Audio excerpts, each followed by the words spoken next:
Parfait. Je viens d'accepter. C'est bon? Je crois qu'on est bon. Moi aussi, je suis bon. Bonjour à tous. Aujourd'hui, je vais vous parler de EPFL Email Signature. Donc, c'est un projet que j'ai réalisé dans le cadre de ma formation ici à l'EPFL et je vais un peu vous en parler, vous expliquer à quel problème il répond, etc. Qu'est-ce que ça utilise. Je vais essayer de le pousser un peu plus que quand je l'ai écrit pour un module d'apprenti, vu qu'il y a plein d'informaticiens dans cette pièce. On va essayer de faire les choses bien. Première question, qui utilise des emails dans le cadre de son travail? Vous pouvez répondre en levant la main. Oh waouh, 100%. Sommaire. On va parler de la problématique. On va parler de l'objectif de ce projet, de comment s'est déroulé en très bref la création du projet. On y reviendra plus tard. On va faire une démo, parce qu'on adore les démos. On va parler technologie. On va faire un raisonnement philosophique. Et ça, c'est intéressant. Puis après, une conclusion et vous pourrez poser toutes les questions, mais il n'y en aura pas parce que la présentation, elle est trop bien. La problématique. En fait, il y en a deux. La vérité, c'est qu'il y en a deux. La première, c'est ça. C'est les signatures d'email. Ça, c'est 4 signatures que j'ai trouvées en fouillant moins de 2 minutes dans mes emails. On voit qu'il y en a qui aiment lâcher des pavés, il y en a qui mettent 40 tirés du bas à la suite, il y en a qui mettent des images, des liens. On n'est pas d'accord. Personne n'est d'accord sur comment le faire. Il y en a qui signent pas leur mail, il y en a qui mettent leur prénom, Laurent, tu vois. Et personne n'est d'accord de comment faire ces signatures. Donc, ça, c'est la première problématique. Et la vraie deuxième problématique, c'est qu'il existe un template entre guillemets officiel de Mediacom. Le problème en tout cas, c'est Nicolas qui s'est énervé sur ça, c'est que les petites images, par exemple, ça, c'est une image. Là, les deux logos EPFL, c'est des images. Mais là, c'était pas le cas de celle-là. C'était les petits liens vers les réseaux sociaux en dessous. Les images n'étaient pas hébergées à l'EPFL. Elles étaient hébergées sur un site un peu random d'images. On sait pas où. Spoiler alerte, c'est toujours le cas. Mais ça va peut-être changer bientôt. Mais voilà, donc ça, c'était la vraie problématique. Et ces problématiques, par exemple, dans certains clients mail, ils t'avertissent que dans le mail, il y a des liens qui proviennent d'ailleurs et ils peuvent bloquer les images, etc. Donc, c'est pas cool, c'est pas bien. Donc voilà, c'est pour ça que l'idée de ce projet est née de EPFL Email Signature. On en parle après. L'objectif. L'objectif, c'est créer une application web en ligne parce qu'on ne veut pas installer sur son ordinateur, on veut que ce soit en ligne. On veut que ce soit simple d'utilisation parce que c'est pas que des informaticiens qui vont utiliser ce projet, c'est aussi des gens qui connaissent rien à l'informatique et on veut pouvoir créer des signatures qui sont quand même personnalisables. Même si le but, c'est de normaliser les signatures d'email à l'EPFL, le but, c'est quand même de pouvoir les personnaliser un petit peu. Donc là, quand on m'a dit ça, qu'est-ce qui arrivait dans ma tête comme ça? Il m'est arrivé une barre de recherche. Ça, on va y revenir. Une barre de recherche pour rechercher les gens, parce qu'on veut trouver de qui on veut faire la signature. On a vu dans les 4 exemples, il y a différentes tailles. Il y a des gens qui aiment écrire beaucoup, lâcher plein d'infos dans leur signature. Il y a des gens qui aiment mettre quasiment rien. Il y a des gens qui n'en mettent pas. Et de pouvoir ajouter du texte personnalisable. Parce que, par exemple, avec le télétravail, il y a des gens qui sont absents, par exemple, tous les mardis, et qui le précisent dans leur signature, qui disent, ou qui travaillent pas le mardi, qui disent, je suis absent tous les mardis. Pour les apprentis, par exemple, aussi pour indiquer les jours de cours, dire, j'ai les cours le jeudi, je suis pas là. Ça sert à rien de m'écrire. Des mots. Et on va y revenir plus tard sur les technologies et tout. Mais des mots. Regardez pas, regardez pas. C'est bon, là, vous pouvez regarder. Voilà, ça, c'est EPFL Email Signature. On voit quoi? La barre de recherche dont j'ai parlé juste avant. Moi, je tiens mes paroles. Donc, qu'est-ce que je peux faire? Je peux rechercher. Il va me rechercher moi parce que je suis un grand égocentrique. Je clique sur moi. C'est fini. La démo, elle est finie. On a 3 tailles différentes de signature et on peut la customiser, modifier. On peut modifier mon bureau parce que le bureau est tiré de l'API, de Search API, on y revient juste après. Mais peut-être que ça peut changer, c'est sujet à changer. On le voit actuellement dans mon bureau, il y a tout qui est en train de bouger. J'ai pas de téléphone mobile, si j'ai envie d'inscrire le mien ou pas. Bref, on peut tout modifier facilement. Et ici, on a un éditeur dit WYSIWYG. WYSIWYG, ça veut dire What you see is what you get. Je vous fais la traduction, ça veut dire ce que tu as, c'est ce que tu vois. C'est l'inverse. Ce que tu vois, c'est ce que tu as. Donc ça veut dire que là, ce qui est écrit là, c'est exactement ce que je vais avoir sur ma signature. Il y a ça, il y a plein de concepts de ça dans l'informatique. Si je sauvegarde, voilà, that's it. Je peux copier ma signature, aller dans mes emails. Je sais pas mon client mail d'où. Je fais par exemple mon nouveau mail. Mauvais exemple, j'en ai déjà une. CTRL V. What you see is what you get. C'est exactement ce que j'avais sur le site. Pourquoi? Parce que c'est de l'HTML, du CSS, c'est très simple. Donc, c'est pour ça que c'était facile de réussir à avoir la même chose sur le site comme sur les clients mail. Là, on peut rajouter nos petits réseaux sociaux, c'est ceux dont je parlais. C'est pour ça que je les mets pas par défaut, parce que c'est pas encore les images bien et qu'il y a des gens qui aiment pas ça. Dans les tickets, par exemple, ça fait plein d'attachements. Maintenant, si on va un peu voir plus loin, dans Network, si je recommence, c'est pour ça que c'est pas par défaut. Je suis où? Je suis là. Je pense que tu mets des SVG embedded dans l'HTML, ça devrait pas faire attachment. J'y ai réfléchi justement, mais j'ai pas envie de les faire moi. Donc, je sais pas. Et ça marche pas sur Outlook. Oui, probablement, il y a un truc comme ça. Screw up ou Outlook. Le support de HTML est très très bas dans certains vieux mailers.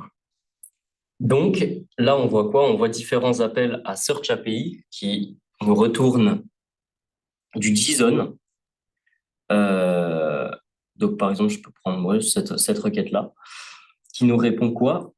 Qui nous retourne du JSON, très simple.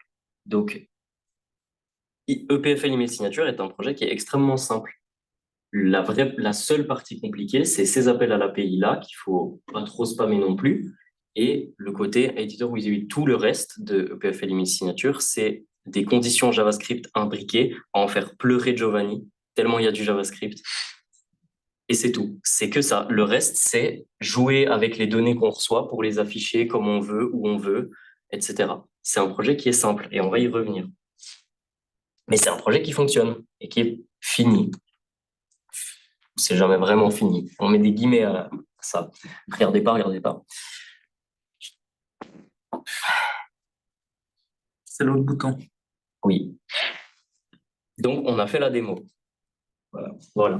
Là, c'est là où je m'arrêterai si vous n'étiez pas des gens de l'informatique, mais le devoir oblige que je vais parler encore un peu. Les technologies utilisées. HTML, CSS, JavaScript. Les technologies du web simples. jQuery pour me faciliter la vie et pas avoir à écrire des longues commandes, enfin des longues lignes de JavaScript. J'ai utilisé jQuery et j'ai utilisé jQuery UI, quelque chose que j'ai pas montré qui, en gros, sert juste à redimensionner une image. C'est tout. C'est à tout ce que sert jQuery. TinyMCE, c'est l'éditeur WYSIWYG dont j'ai parlé, dans lequel on peut écrire du texte, et Search API, qui est développé en gros par William. Je vais y revenir sur Search API, parce que William, il m'a fait travailler sur Search API, et ça, il va y passer dans ma pré. En fait, je vais vous montrer maintenant ce que j'ai fait pour Search API. En gros, je suis toujours là. Search API ne laissait pas la possibilité de récupérer les adresses. Donc, j'ai écrit une route juste pour récupérer des adresses dans Search API.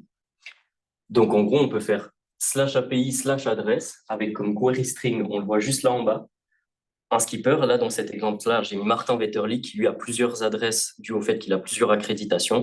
Et donc, c'est juste pour récupérer les adresses simplement, etc. Les skippers de Vetterli public sur Reddit. C'est un autre débat, mais en gros, oui. Je vais peut-être. Je pense son nom. Si, il y a son nom. Je l'ai pas là. Si. Ah oui. C'est bon, on a des applications bêtes. Hein. On va peut-être modifier tout ça. Merci pour ça. Et du coup, c'était aussi la première fois que je bossais moins tout seul. Et du coup, j'ai dû écrire des tests. Et pour ça, je ne te remercie pas, William. Mais je les ai écrits et ils passent tous. Et c'est la première fois que j'ai dû vraiment faire beaucoup de choses pour laisser passer une pull request. Et ça, c'était assez intéressant à faire. Non, en vrai, je trash William, mais c'était vraiment intéressant à faire. Et c'était extrêmement bien écrit. Toute l'architecture était bien écrite, bien documentée. Donc, ça m'a pas pris beaucoup de temps. Et donc, c'était très intéressant de bosser sur Search API. Et present. Bon, ça y est. Hein. Hop. Démonstration, voilà. Technologie, voilà. Donc, j'ai parlé des technologies. Maintenant, philosophe, un projet complet nécessite-t-il des technologies avancées? Parce que moi, c'est la question que je me posais quand j'ai fini ce projet. Je me suis dit, mais j'ai quasiment rien utilisé en termes de technologie. C'est quasiment tout des technologies du web normales. Et pourtant, tout fonctionne comme on me l'a demandé. Est-ce que c'est normal? Donc, pour ça, j'ai fait quoi? Bah, j'ai posé la question à ChatGPT. Et qu'est-ce qu'il me dit? Il me dit, cependant, il est important de noter que l'utilisation de technologies avancées n'est pas toujours nécessaire, surtout pour les projets plus simples ou moins exigeants. Et ben, c'est exactement le cas de PFL Email Signature. C'est un projet qui peut être énormément utile sans forcément être compliqué. Et ça, c'est pour ça que ça m'a vachement intéressé, parce que j'ai eu bossé sur des projets qui étaient plus compliqués, pas forcément autant utiles ou utiles pour moins de personnes. Et pourtant, on peut faire des projets extrêmement simples qui répondent à un problème qui est quand même bien présent. Et ça, c'était assez intéressant. Du coup, c'est quoi un projet complet? J'ai redemandé à ChatGPT. Un projet complet, généralement défini comme un projet qui a été mené à terme avec succès et qui atteint ses objectifs préétablis. C'est le cas de PFL Signature. Il répond à tout ce qu'on m'a demandé. Donc, on peut estimer que c'est un projet complet sans forcément que ce soit un projet compliqué. Et du coup, c'est pour ça que c'est un projet que j'affectionne tout particulièrement parce que déjà, je l'ai commencé de zéro. C'est mon bébé que j'ai écrit comme je voulais et que je trouve vraiment utile. Et c'est pour ça que ça m'a beaucoup motivé de travailler dessus et que j'estime que c'est un projet complet. En conclusion, parce qu'en fait, j'ai parlé de Mediacom qui avait déjà un template, ce qui veut dire que j'ai travaillé en collaboration avec Marc Borgoin, le même nom de famille que mon formateur. Wow.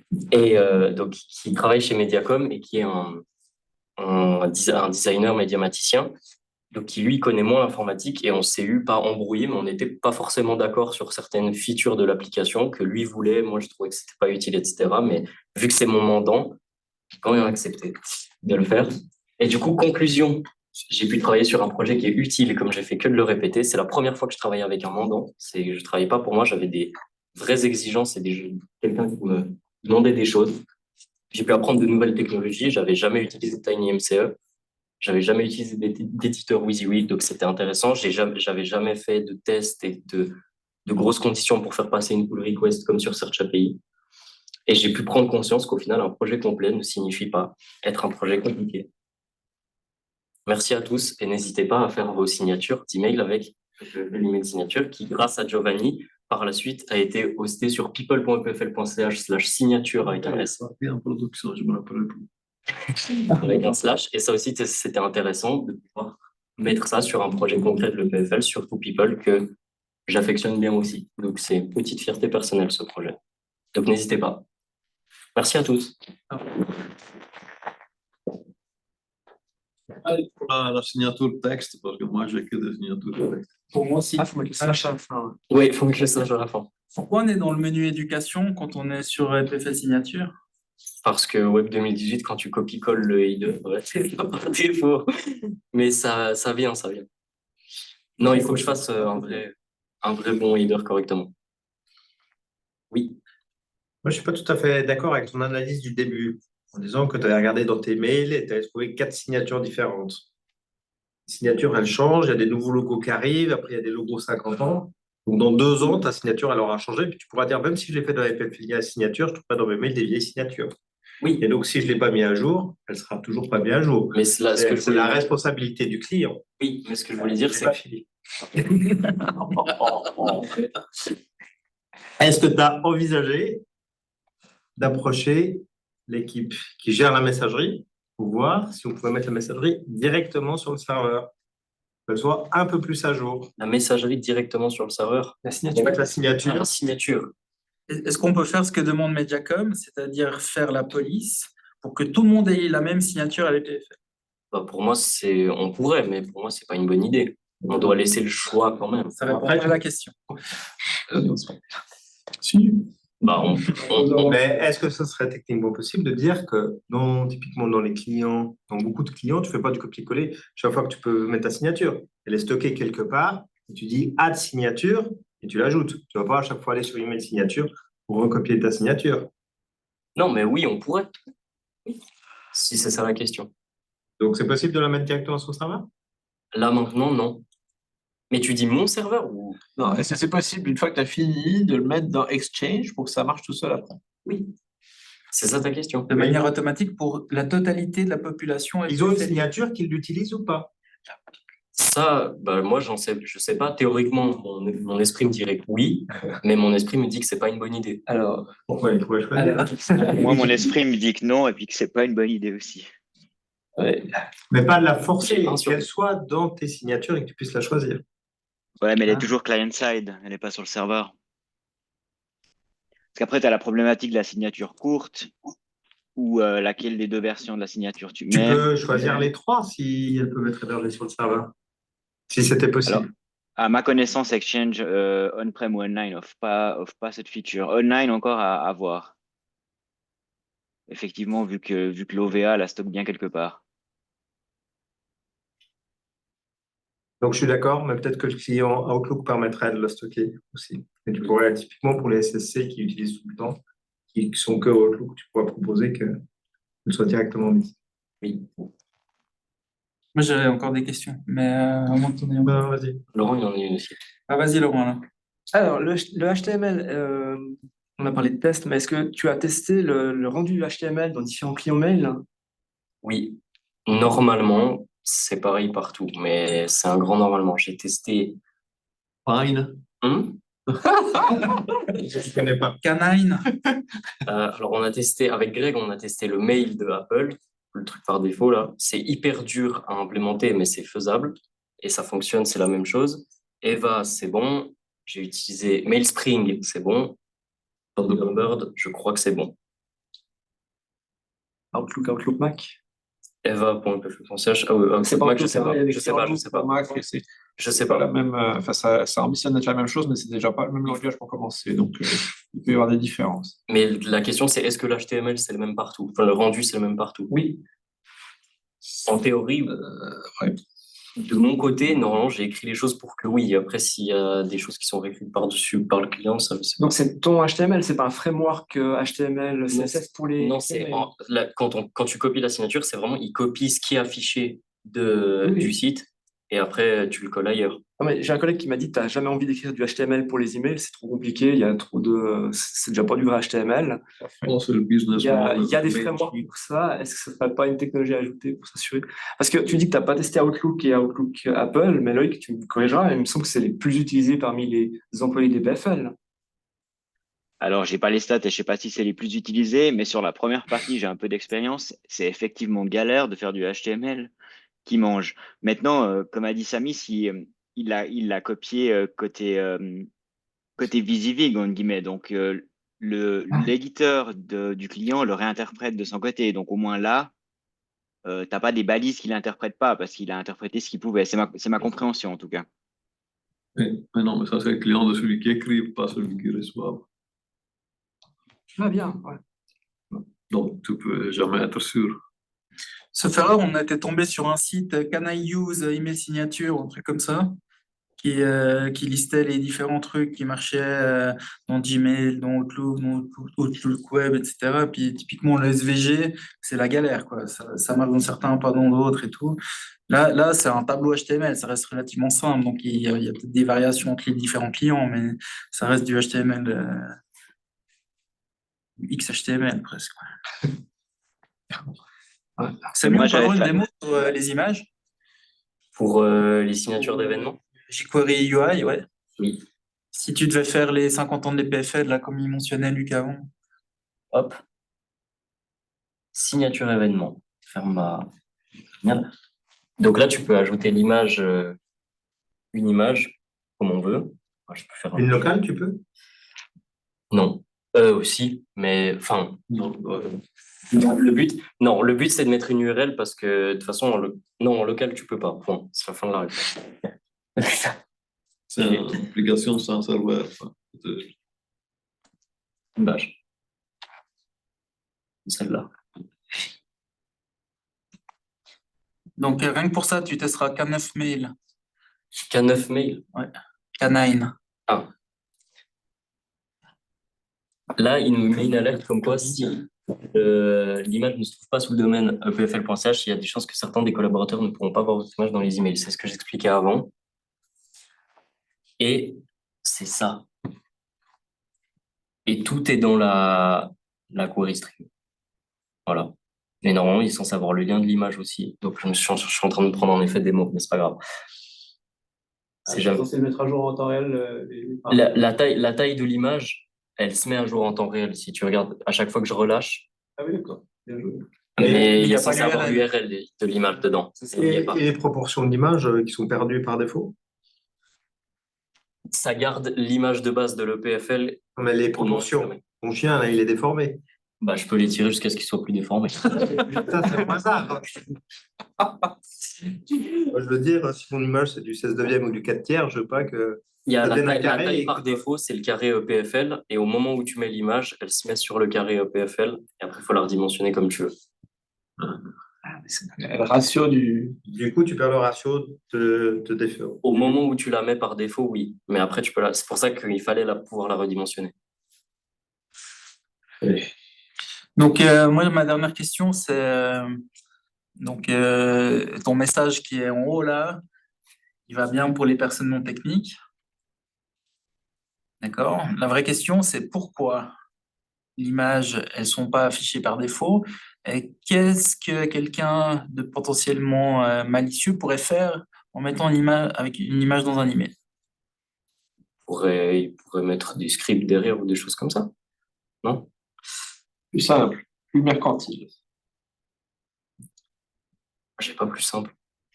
Les logs de son serveur. Ah, Quand oui. l'email est lu. Oui, Tu sais ok. qui a ouvert le mail. Donc, dans la spam box, tu sais qui a glissé, laquelle l'email répond pas et qui n'a pas ouvert. Ouais. Quand on reçoit des emails faits avec EPFL email signature, comme ils nous envoient Corvalan pour toutes les communications, maintenant c'est l'outil par défaut. L'URL, elle est comme ça longue avec des UTM et tout, des trucs de tracking monstrueux. Et toutes les images sont des putains d'images hébergées sur exo.io, des machins comme ça, pour savoir le taux de conversion des emails, quoi. Savoir, on a envoyé à 20 000 personnes, combien de personnes l'ont lu. Juste un petit rappel. Ça enregistre. Oui, pas de problème. Et je trouve que alors qu'on fait toute une campagne pour désanonymiser, pour anonymiser, pardon, les Google Analytics, que la GDPR nous fait chier pour tout, eh ben, je trouve que l'outil choisi par Mediacom pour les emails et traquer tous les gens dans tous les emails, je trouve que c'est purement scandaleux. Je suis d'accord Donc, avec toi. et c'est pour ça que moi, je me bats pour que ce soit plus ce putain d'email EPFL, surtout qu'on a des serveurs EPFL, epfl.ch/logo.svg, logo.png, on le trouve partout, hébergé chez nous, sans qu'on ait besoin de l'héberger sur quelqu'un qui peut nous suivre et savoir si on a lu son mail. Mais voilà. Une seule question, mais vous allez être surpris de ma question. Oui. Donc, en fait, toi, tu colles l'HTML dans l'email. Oui. Est-ce que les clients email, ils interprètent aussi le JavaScript ou non? Il n'y en a pas de JavaScript qui est collé, mais Non, genre, est-ce que ça marche? si on le fait, je sais pas. C'est-à-dire, est-ce que ce serait possible de mettre juste en ligne de JavaScript qui va inclure la signature qui est sur le serveur en façon que si tu décides, par exemple, la signature officielle avec le logo de 150 ans, elle va être mise à jour le moment automatiquement parce que chaque fois que tu ouvres l'email, il va chercher la signature à jour. J'ai aucune idée de si les Tu voudrais mettre une iframe? Une frame. Tu mets une iframe en bas de ton mail, Oui. et puis tu loads une page web. Mais c'est le même principe. Oui, oui, mais oui, justement, mais c'est l'interprétation. Je pense que non. Modeste. Moi, mais Hein? je pense que non. Non, hein? Mais moi, je pense aussi que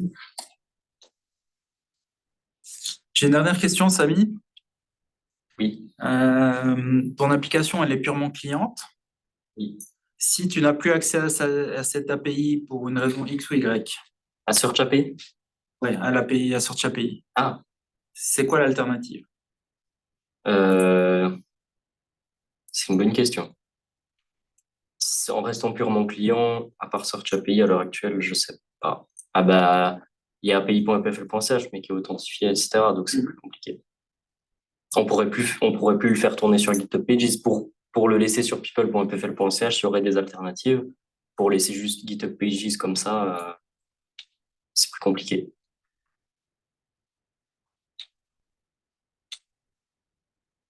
Ça répond à ta question? Oui. Ok. faudra remplir les champs à la main, quoi. Tiens, question toute simple. Pourtant, je comprends la technique, mais c'est quoi la différence entre copier la signature et copier l'HTML? En fait, c'est ce que vous disiez tout à l'heure, copier. La vérité, c'est que copier HTML, c'est vraiment copier les lignes HTML pures. Copier la signature, c'est ce qu'il disait Loïc, c'est copier le rendu. Ok. Ah, rendu sous forme d'une image. Non, c'est pas une image, c'est l'HTML, mais pas le code, le rendu de l'HTML. Attends, mais si tu fais copier la signature rouge, tu colles ça dans ton éditeur de texte, et que tu fais un diff avec copier l'HTML, c'est pas pareil? Oui, ça doit être pareil. Non, mais Tu veux que je le mette où? Bah, Dans un visuel, éditeur. là, il n'y a pas de balise HTML du tout. Dans un éditeur. dans code. Ah non, il doit y avoir.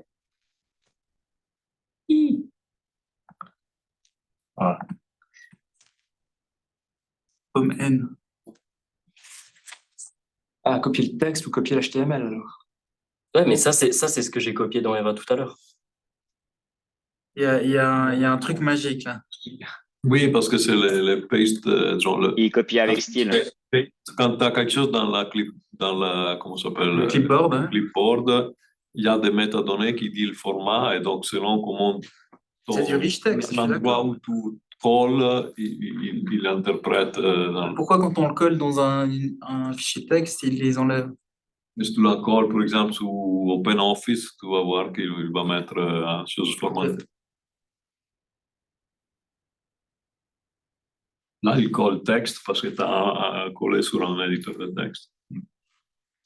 Ça, je pense que ça va perdre plus d'une personne, hein. Moi, je suis perdu là. Je sais pas ce qui est le mieux. C'est de HTML, la, tu peux le modifier. c'est de la. Là, tu peux le modifier. Là, je dis les deux boutons. Ah, tu dis perdre, tu dis. Ouais. J'ai fini de customiser ma signature. Maintenant, je dois l'exporter. Sur quoi je clique? Il y en a un qui est Je rouge. suis censé. C'est jamais fini un projet comme ça. Écrire un doc de comment on le fait pour chaque client. Il y en a qui sont plus compliqués que d'autres. Mais il faudrait que j'indique exactement, suivant quelle clientèle, qu'est-ce que tu dois faire. Tu vois, le HTML, si tu veux créer ta signature pour pouvoir l'utiliser plusieurs fois et pas à chaque fois la remettre dans Ouais. le mail, tu vas utiliser du HTML, quoi. Ah, voilà. Bah, je sais que moi, par exemple, je vais dans Eva, dans les paramètres, ma signature, et je fais avec copier la signature. Greg, quand je l'ai fait avec lui, il a dû écrire un fichier HTML dans les settings de son Mac et faire copier l'HTML. Ça dépend. Donc, ça peut être copier la signature et exporter dans un fichier HTML. L'HTML, tu dis. Enfin, tu dis. Proposer un copier la fichier signature. HTML que tu peux sauvegarder quelque part, hein. Ça peut être une idée, c'est discutable. De toute façon, une fois que l'HTML il est là, c'est facile de le mettre où on veut. Mais donc, on va mettre un pixel caché et on va savoir le taux d'utilisation de ce projet pour faire comme les autres. Tu es d'accord.